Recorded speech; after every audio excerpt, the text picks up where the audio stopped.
Oui, à une manière, bonjour, nous sommes à la Closerie des Lilas, vous êtes le chef pâtissier. Exactement.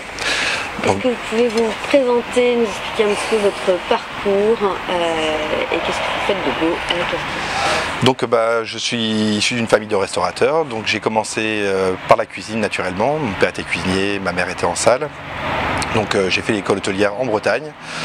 Après 4 ans de cuisine, je me suis orienté vers la pâtisserie, puisque c'était quand même, j'étais plus attiré par le sucré. Et donc l'école Louis Guillou à Rennes pour la pâtisserie, et je suis parti après faire mes classes à Paris. Donc d'abord l'abbaye des Vaux-de-Cernay, puis pendant un an en dessert de restaurant, hôtel-restaurant. Et après un an de service militaire chez le ministre de la Défense à Paris. Et donc j'ai rencontré ma femme là-bas. Donc je suis resté à Paris, donc la durée d'abord en premier temps, boutique, 6 ans. Donc j'ai fini chef adjoint, recherche et développement, et je m'occupais de toutes les ouvertures à l'étranger. Donc là ça m'a permis de vraiment d'évoluer, de créer tout ce qui est pâtisserie. Après je suis parti chez Fauchon, je ne suis pas resté longtemps, et je suis maintenant à la Closerie des Lilas depuis bientôt 8 ans. Alors la Closerie des Lilas, c'est une belle maison, tout le monde connaît cette brasserie classique de Paris. Donc c'est vrai que c'est une brasserie mythique sur Paris. Et c'est là que je m'éclate tous les jours depuis 8 ans. On est 5 en pâtisserie, et donc j'ai des spécialités comme les tartes et beaucoup de grands classiques. Ici c'est quand même très classique. Il y a 13 desserts à la carte. Ouais, entre 13 et 14 desserts à la carte, plus les glaces. Donc, par exemple en classique on a le millefeuille qui est une valeur sûre à la Closerie, le baba au rhum, la profiterole, donc ça c'est vraiment les gros classiques. Et après je m'amuse un petit peu sur les fruits de saison, les produits de saison, sur les tartes et les desserts du jour. Et j'ai 3-4 desserts que je change à chaque nouvelle carte pour les saisons. Alors au tout début, quand vous êtes arrivé ici, votre dessert un peu signature, c'était évidemment le macaron. Donc oui, les macarons, comme j'ai fait 6 ans chez La Durée, et 2 ans au poste des macarons, donc forcément on a des restes. Donc j'ai commencé à faire des macarons ici, j'ai inventé les macarons cœur coulant, ça a bien marché au tout début. Et puis là, depuis 2-3 ans, ça s'est quand même beaucoup calmé, les macarons dans les restaurants. Et donc je me suis naturellement orienté vers la tarte, qui est un produit qu'on fait ici tous les jours. On a une tarte du jour, donc ça me permettait vraiment de trouver des nouvelles idées, de m'éclater sur ce produit. La tarte, finalement, c'est un espace de créativité?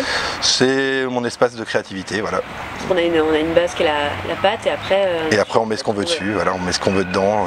Ça c'est libre cours aux envies. Alors justement, comment vous travaillez vos fruits de saison? Vous les travaillez juste simplement, vous les alliez à d'autres produits un peu originaux? Ça dépend, soit on les fait en gelée, soit on les fait en fruits frais, soit on les fait en poché. Vraiment, il n'y a pas de règle, faut que ce soit bon. Alors tout à l'heure, vous me parlez d'une tarte figue et thé chai, c'est ça? Ah, j'ai fait là, il n'y a pas longtemps, une tarte figue pochée au thé de chai avec une crème au thé de chai. Ça c'était une petite idée de saison. Et là j'ai hâte, c'est les mirabelles qui vont bientôt démarrer, donc la tarte fine aux mirabelles qui est ma tarte préférée. Alors justement, vous avez un produit fétiche? Donc le produit fétiche ce serait la tarte. Ouais. Maintenant j'ai pas vraiment de préférence, j'aime vraiment tout, je suis ouvert à tout. Vous aimez aussi bien travailler les fruits que le tout, chocolat, mais même des fois très simple, c'est ce qu'il y a de meilleur en fait, souvent, très souvent. Donc il ne faut pas chercher à faire compliqué souvent, c'est vraiment les choses simples qui marchent mieux. Quel est le dessert le plus commandé à la Closerie? Le millefeuille vanille. Le millefeuille, c'est ouais, Donc si on vient, c'est celui qu'il faut tester? Pas forcément, mais c'est le best-seller. Voilà. Est-ce que vous avez déjà eu une très grosse émotion en mangeant un dessert? J'ai 2 vieux souvenirs quand j'étais petit, donc c'est la mousse au chocolat. De maman? De mon père, parce que ma mère, c'est mon père qui cuisinait. Ouais, donc la mousse au chocolat et le riz au lait. Donc c'est vraiment deux choses que j'adore. Et j'ai essayé aussi que je fais très souvent à la Closerie parce que c'est un produit que j'aime beaucoup. Et ici, mine de rien, il y a beaucoup de gens qui aiment les produits simples et régressifs comme ça, parce qu'il n'y a plus beaucoup de gens à les faire à la maison. C'est sûr, c'est ce qu'on peut faire, en fait. Vous êtes très proactif sur Facebook. Oui. C'est un plaisir de découvrir chaque jour vos créations. Vous faites des très belles photos en plus de vos tartes, de vos desserts. C'est hyper alléchant. Pourquoi vous avez commencé à partager comme ça vos photos sur Facebook? Au tout début, je me suis inscrit, je pense comme tout le monde. Je postais pas grand chose au début parce que j'avais pas d'appareil photo bien, on n'avait pas des smartphones comme maintenant. Et je postais des petites photos comme ça de tartes que je faisais ou de desserts que je faisais. Et à force de voir des gens qui like et tout, ça donne envie. Donc on cherche des nouvelles idées et on veut partager un petit peu. Et après, les smartphones sont arrivés. Donc, premier iPhone, alors là c'était extraordinaire. J'ai commencé à faire des belles photos, j'étais content. Et on se prend au jeu et on essaie d'inventer tous les jours des nouveautés.